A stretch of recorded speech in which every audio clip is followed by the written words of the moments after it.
महेश्वराय नमः। आप सभी का हमारे YouTube चैनल पर हार्दिक स्वागत है। आज सुने शिव महापुराण की आगे की कथा।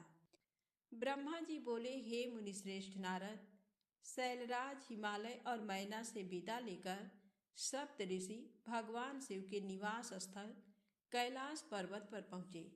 वहां पहुंचकर उन्होंने दोनों हाथ जोड़कर शिव जी को प्रणाम किया और उनकी भक्ति भाव से स्तुति की। तत्पश्चात उन्होंने कहना आरंभ किया, हे देवाधिदेव महादेव परमेश्वर महाप्रभु महेश्वर, हमने गिरिराज हिमालय और मैना को समझा दिया है। वे इस संबंध को स्वीकार कर चुके हैं।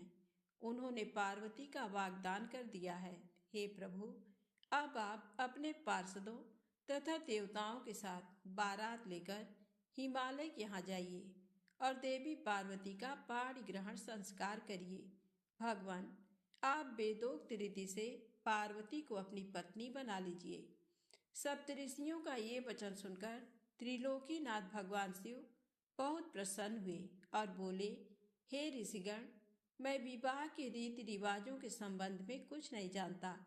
आप लोगों ने पूर्व में विवाह की जो रीति देखी हो अथवा इस विषय में आप जो कुछ जानते हो, कृपया मुझे बताएं। भगवान शिव के इस शुभ वचन को सुनकर सप्त ऋषि बोले, भगवान, आप सर्वप्रथम श्री हरि विष्णु एवं सृष्टिकर्ता ब्रह्मा जी को उनके पुत्रों एवं पार्षदों सहित यहाँ बुला लीजिए। सभी ऋषि मुनियों, यक्ष, गंधर्वों, किन्नरों, सिद्धगणों एवं देवराज इंद्र सहित सभी देवताओं और अप्सराओं को अपने विवाह में आमंत्रित करें। वे सब मिलकर इस विवाह का सफल आयोजन करेंगे। ऐसा कहकर सप्त ऋषि भगवान शिव से आज्ञा लेकर उनकी भक्ति भाव से स्तुति करते हुए प्रसन्नता पूर्वक अपने धाम को चले गए। नारद जी ने पूछा, हे तात महाप्राज्ञ, कृपा कर अब आप मुझे ये बताइए कि सप्त ऋषियों के वहां से चले जाने पर हिमालय ने क्या किया। तब ब्रह्मा जी बोले, नारद, जब वे सप्तऋषि हिमालय से विदा लेकर कैलाश पर्वत पर चले गए तो हिमालय ने अपने सगे संबंधियों एवं भाई बंधुओं को आमंत्रित किया। जब सभी वहां एकत्रित हो गए तब ऋषियों की आज्ञा के अनुसार हिमालय ने अपने राज पुरोहित श्री गज से लग्न पत्रिका लिखवाई। उसका पूजन अनेकों सामग्रियों से करने के पश्चात उन्होंने लग्न पत्रिका भगवान शंकर के पास भिजवा दी। गिरिराज हिमालय के बहुत से नाते रिश्तेदार लग्न पत्रिका को लेकर कैलाश पर्वत पर गए। वहां पहुंचकर उन्होंने त्रिलोकीनाथ भगवान शिव के मस्तक पर तिलक लगाया और उन्हें लग्न पत्रिका दे दी। शिव जी ने उनका खूब आदर सत्कार किया। तत्पश्चात वे सभी वापस लौट आए। शैलराज हिमालय ने देश के विभिन्न स्थानों पर रहने वाले अपने सभी भाई बंधुओं को इस अवसर पर आमंत्रित किया। सबको निमंत्रण भेजने के पश्चात हिमालय ने अनेकों प्रकार के रत्नों, वस्त्रों और बहुमूल्य आभूषणों तथा विभिन्न प्रकार की बहुमूल्य देने योग्य वस्तुओं को संग्रहित किया। तत्पश्चात उन्होंने विभिन्न प्रकार की खाद्य सामग्री, चावल, आटा, गुड़, शक्कर, दूध, दही, घी, मक्खन, मिठाइयाँ तथा पकवान आदि एकत्रित किए ताकि बारात का उत्तम रीति से आदर सत्कार किया जा सके। सभी खाद्य वस्तुओं को बनाने के लिए अनेकों हलवाई लगा दिए गए। चारों ओर उत्तम वातावरण था। शुभ मुहूर्त में गिरिराज हिमालय ने मांगलिक कार्यों का शुभारंभ किया। घर की स्त्रियां मंगल गीत गाने लगीं। हर जगह उत्सव होने लगे। देवी पार्वती का संस्कार कराने के पश्चात वहां उपस्थित नारियों ने उनका श्रृंगार किया। विभिन्न प्रकार के सुंदर वस्त्रों एवं आभूषणों से विभूषित पार्वती देवी साक्षात जगदम्बा जान पड़ती थीं। उस समय अनेक मंगल उत्सव और अनुष्ठान होने लगे। अनेकों प्रकार के साज श्रृंगार से सुशोभित होकर स्त्रियां इकट्ठी हो गईं। शैलराज हिमालय भी प्रसन्नता पूर्वक निमंत्रित बंधु बांधवों की प्रतीक्षा करने लगे और उनके पधारने पर उनका यथोचित आदर सत्कार करने लगे। लोकोचार रीतियां होने लगीं। गिरिराज हिमालय द्वारा निमंत्रित सभी बंधु बांधव उनके निवास पर पधारने लगे। गिरिराज सुमेरु अपने साथ विभिन्न प्रकार की मणियां और महारत्नों को उपहार के रूप में लेकर आए। मंदराचल, अस्ताचल, मलयाचल, उदयाचल, निषद, दुर्दुर, करवीर, गंधमादन, महेंद्र, पारियाद्र, नील, त्रिकूट, चित्रकूट, कोंज, पुरुषोत्तम, सनील, वेंकट, श्रीशैल, गोकामुख, नारद, बिंद, कालंजर, कैलाश तथा अन्य पर्वत दिव्य रूप धारण करके अपने अपने परिवारों को साथ लेकर इस शुभ अवसर पर पधारे। सभी देवी पार्वती और शिव जी को भेंट करने के लिए उत्तम वस्तुएं लेकर आए। इस विवाह को लेकर सभी बहुत उत्साहित थे। इस मंगलकारी अवसर पर सौण, भद्रा, नर्मदा, गोदावरी, यमुना, ब्रह्मपुत्र, सिंधु, बिपाशा, चंद्रभागा, भागीरथी, गंगा आदि नदियां भी नर नारी का रूप धारण करके अनेक प्रकार के आभूषणों एवं सुंदर वस्त्रों से सज धज कर शिव पार्वती का विवाह देखने के लिए आईं। शैलराज हिमालय ने उनका खूब आदर सत्कार किया तथा सुंदर उत्तम स्थानों पर उनके ठहरने का प्रबंध किया। इस प्रकार शैलराज की पूरी नगरी, जो शोभा से संपन्न थी, पूरी तरह भर गई। विभिन्न प्रकार के बंदनवारों एवं ध्वज पताकाओं से ये नगर सजा हुआ था। चारों ओर चंदोवे लगे हुए थे। विभिन्न प्रकार की नीली, पीली, रंग बिरंगी प्रभा नगर की शोभा को और भी बढ़ा रही थी। ब्रह्मा जी बोले, हे मुनिश्रेष्ठ नारद, शैलराज हिमालय ने अपने नगर को बारात के स्वागत के लिए विभिन्न प्रकार से सजाना शुरू कर दिया। हर जगह की सफाई का विशेष ध्यान रखा गया। सड़कों को साफ कराया गया और उन पर छिड़काव कराया गया। तत्पश्चात उन्हें बहुमूल्य साधनों से सुसज्जित एवं शोभित किया गया। प्रत्येक घर के दरवाजे पर केले का मांगलिक पेड़ लगाया गया। आम के पत्तों को रेशम के धागे से बांधकर सुंदर बंधनवारें बनाई गईं। विभिन्न प्रकार के सुगंधित फूलों से हर स्थान को सजाया गया। सुंदर तोरणों से घर को शोभायमान किया गया। चारों ओर का वातावरण अत्यंत सुगंधित था। यहाँ का दृश्य दिव्य और अलौकिक था। विश्वकर्मा को गिरिराज हिमालय ने आदर पूर्वक बुलवाया और उन्हें एक दिव्य मंडप की रचना करने को कहा। वह मंडप 10,000 योजन लंबा और चौड़ा था।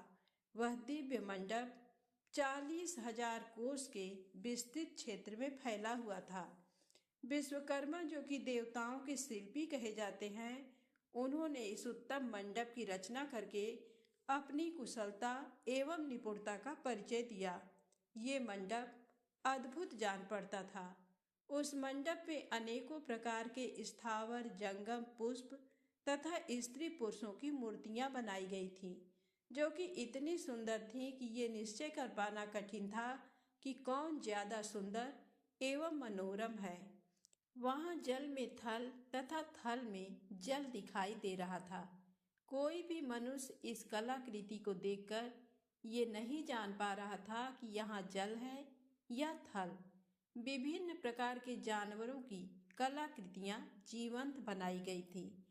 अपनी सुंदरता से जड़ हृदयों को मोहित करते सारस कहीं सरोवर में पानी पीते दिखाई देते थे, तो कहीं जंगलों में सिंह ऐसे लग रहे थे मानो अभी दहाड़ना शुरू कर देंगे। नृत्य करने की मुद्रा में बनाई गई स्त्री पुरुषों की मूर्तियों को देखकर ऐसा लगता था मानो वाकई नर नारी नृत्य कर रहे हों। द्वार पर खड़े द्वारपाल हाथों में धनुष बाण लेकर ऐसे खड़े थे जैसे सचमुच अभी बाणों की वर्षा शुरू कर देंगे। इस प्रकार सभी कृत्रिम वस्तुएं बहुत ही सुंदर एवं मनोहर थीं, जो कि बिल्कुल जीवंत लगती थीं।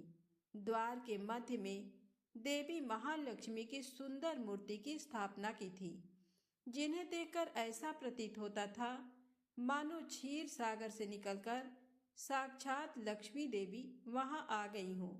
वे सभी शुभ लक्षणों से युक्त दिखाई दे रही थीं। मंडप में विभिन्न स्थानों पर हाथियों की कलाकृतियां भी बनाई गई थी। कई स्थानों पर घोड़े घुड़सवारों सहित खड़े थे, तो कहीं सुंदर अद्भुत दिव्य रथ जिन पर सफेद अश्व जुते हुए थे। मंडप के मुख्य द्वार पर नंदीश्वर, जो कि शिव जी की सवारी हैं, उनकी मूर्ति बनाई गई थी, जो कि स्फटिक मणि के समान चमक रही थी। उसके ऊपर दिव्य पुष्पक विमान की रचना की गई थी, जिसे पल्लवों और सफेद चामरों से सजाया गया था। विश्वकर्मा द्वारा समस्त देवताओं की भी प्रतिमूर्ति की रचना की गई थी, जो कि हूबहू वास्तविक देवताओं से मिलती थी। क्षीरसागर में निवास करने वाले श्री हरि विष्णु एवं उनके वाहन गरुड़ की रचना भी उस मंडप में की गई थी, जिसका स्वरूप साक्षात विष्णु जी जैसा ही था। इसी प्रकार विश्वकर्मा द्वारा जगत के सृष्टिकर्ता ब्रह्मा जी की भी प्रतिमा उनके पुत्रों और वेदों सहित बनाई गई थी। साथ ही वह प्रतिमा वैदिक सूक्तों का पाठ करती हुई दिखाई देती थी। स्वर्ग के राजा देवेंद्र अर्थात इंद्र एवं उनके वाहन ऐरावत हाथी की मूर्तियां भी जीवंत थीं। इस प्रकार विश्वकर्मा द्वारा बनाई गई सभी कलाकृतियां कला का अद्भुत नमूना थीं, जो कि दिव्य एवं मनोरम थी, जिन्हें देखकर ये जान पाना अत्यंत मुश्किल ही नहीं नामुमकिन था कि वे असली हैं या फिर नकली। देवताओं के शिल्पी विश्वकर्मा द्वारा रचित ये दिव्य मंडप आश्चर्यों से युक्त एवं सभी को मोहित कर लेने वाला था। तत्पश्चात शैलराज हिमालय की आज्ञा के अनुसार विश्वकर्मा ने देवताओं के रहने के लिए कृत्रिम लोकों का निर्माण किया, जो कि अद्भुत थे। साथ ही उनके बैठने के लिए दिव्य सिंहासनों की भी रचना की गई। ब्रह्मा जी के रहने के लिए विश्वकर्मा ने सत्यलोक की रचना की, जो दीप्ति से प्रकाशित हो रहा था। तत्पश्चात श्रीहरि विष्णु के लिए वैकुंठ का निर्माण किया गया। देवराज इंद्र के लिए समस्त ऐश्वर्यों से संपन्न दिव्य स्वर्ग लोक की रचना की गई। अन्य देवताओं के लिए भी उन्होंने सुंदर एवं अद्भुत भवनों की रचना की। देवताओं के शिल्पी विश्वकर्मा ने पलक झपकते ही इस अद्भुत कार्य को मूर्त रूप दे दिया। सभी देवताओं के रहने हेतु उनके दिव्य लोकों जैसे कृत्रिम लोकों का निर्माण करने के पश्चात विश्वकर्मा ने भक्त वत्सल भगवान शिव के ठहरने हेतु एक सुंदर मनोरम एवं अद्भुत घर का निर्माण किया। ये भवन भगवान शिव के कैलाश स्थित धाम के अनुरूप ही था। वहां शिव चिन्ह शोभा पाता था। ये भवन परम उज्ज्वल दिव्य प्रभा पुंज से सुभाषित, उत्तम और अद्भुत था। इस भवन की सभी ने बहुत प्रशंसा की, यहाँ तक कि स्वयं भगवान शिव भी उसे देखकर आश्चर्यचकित हो गए और विश्वकर्मा की इन रचनाओं को उन्होंने बहुत सराहा। विश्वकर्मा की ये रचना अद्भुत थी। इस प्रकार जब सुंदर एवं दिव्य मनोरम मंडप की रचना हो गई और सभी देवताओं के ठहरने के लिए यथा योग्य लोकों का भी निर्माण कर दिया गया, तो शैलराज हिमालय ने विश्वकर्मा को बहुत बहुत धन्यवाद दिया। तत्पश्चात हिमालय प्रसन्नता पूर्वक भगवान शिव के शुभ आगमन की प्रतीक्षा करने लगे। हे नारद, इस प्रकार मैंने वहां का सारा वृत्तांत तुम्हें सुना दिया है। अब आप और क्या सुनना चाहते हैं? नारद जी बोले, हे महाप्राज्ञ, हे विधाता, आपको नमस्कार है। आपने अपने श्रीमुख से मुझे अमृत के समान दिव्य और अलौकिक कथा को सुनाया है। अब मैं भगवान चंद्रमौली के मंगलमय वैवाहिक जीवन का सार सुनना चाहता हूँ, जो कि समस्त पापों का नाश करने वाला है। भगवान, कृपा कर मुझे ये बताइए कि जब शैलराज हिमालय द्वारा भेजी गई लग्न पत्रिका महादेव जी को प्राप्त हो गई तो महादेव जी ने क्या किया? प्रभु, इस अमृत कथा को सुनाने की कृपा कीजिए। ब्रह्मा जी बोले, हे मुनि श्रेष्ठ नारद, लग्न पत्रिका को पाकर भगवान शिव ने मन में बहुत हर्ष का अनुभव किया। लग्न पत्रिका लेकर आए शैलराज के बंधु बांधवों का उन्होंने यथा योग्य आदर सत्कार किया। तत्पश्चात उन्होंने उस लग्न पत्रिका को पढ़कर स्वीकार किया तथा पत्रिका लेकर आए हुए लोगों को आदर सम्मान से विदा किया। तब शिव जी प्रसन्नता पूर्वक सप्त ऋषियों से बोले कि हे मुनियों, आपने मेरे लिए इस शुभ कार्य का संपादन किया है और मैंने इस विवाह हेतु अपनी स्वीकृति प्रदान कर दी है। अतः आप सभी मेरे विवाह में सादर आमंत्रित हैं। भगवान शिव के शुभ वचन सुनकर ऋषिगण बहुत प्रसन्न हुए और उनको आदर पूर्वक प्रणाम करके अपने धाम को चले गए। जब ऋषिगण कैलाश पर्वत से चले गए तब भक्त वत्सल भगवान शिव ने तुम्हारा स्मरण किया।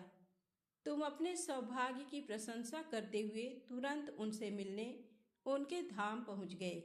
शिव जी के श्री चरणों में तुमने मस्तक झुकाकर प्रणाम किया और वहां हाथ जोड़कर खड़े हो गए।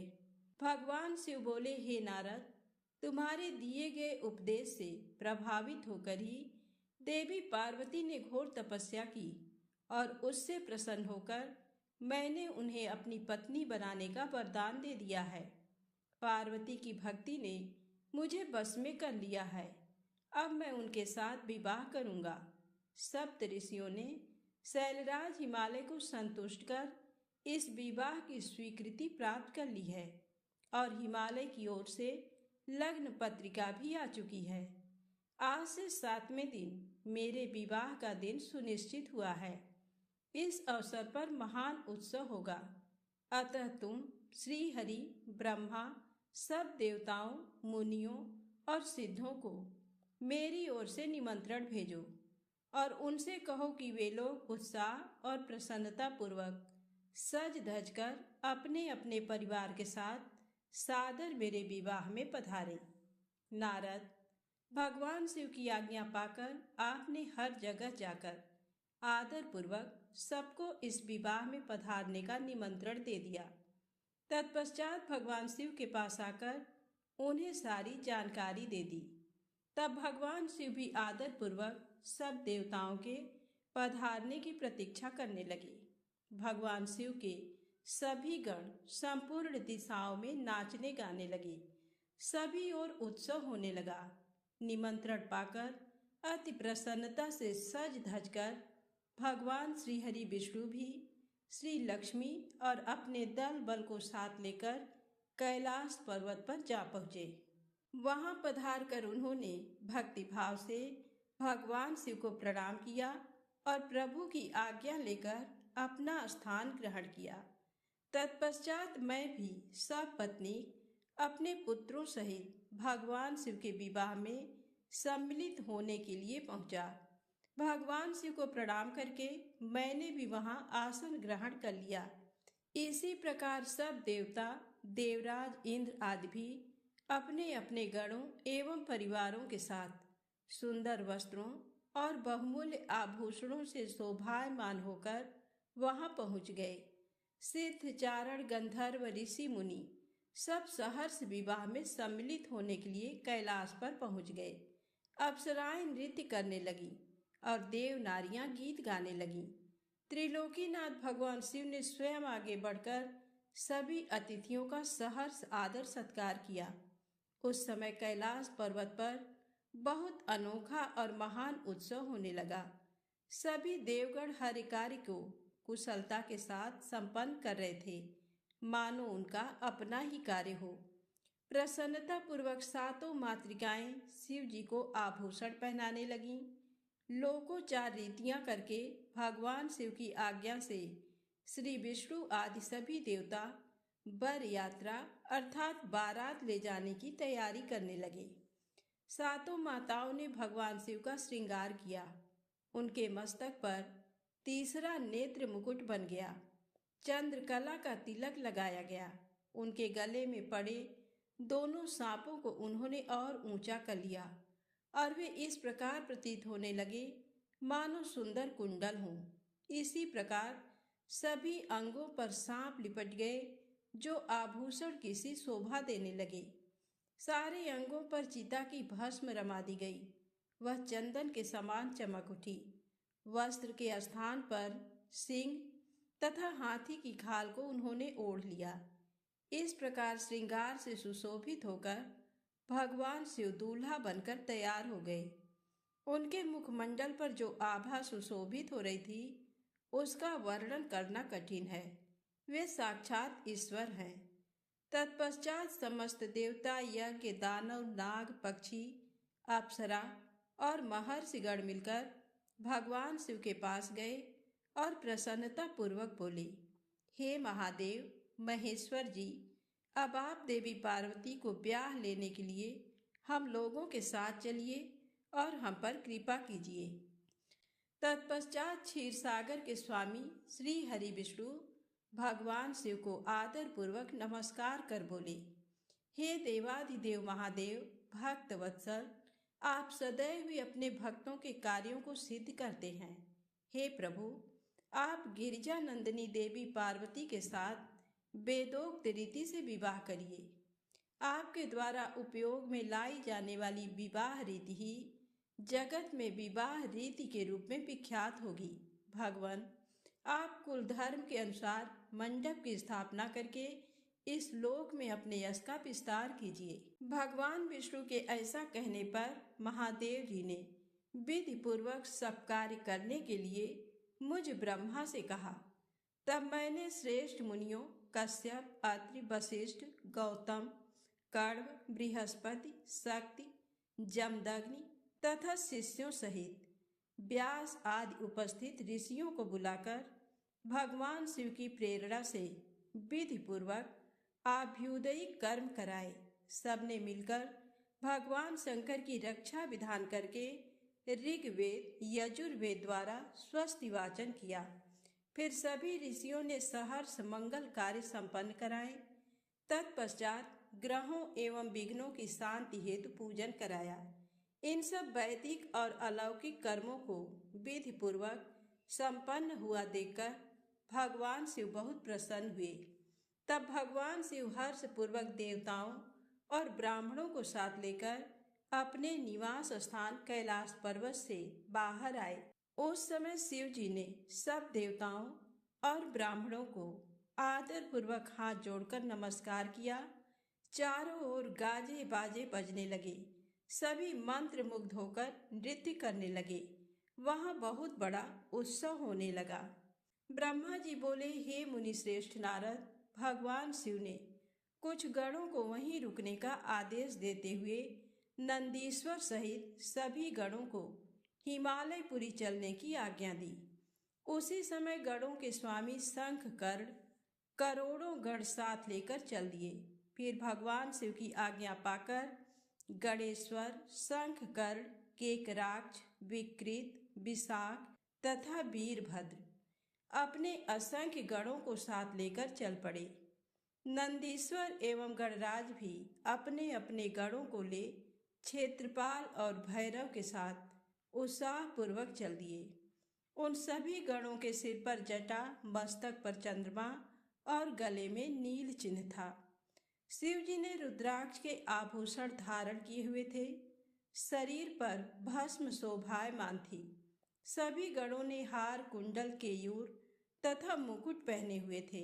इस प्रकार त्रिलोकीनाथ भगवान अपने लाखों करोड़ों शिवगणों तथा मुझे श्रीहरि और अन्य सभी देवताओं को साथ लेकर धूमधाम से हिमालय नगरी की ओर चल दिए।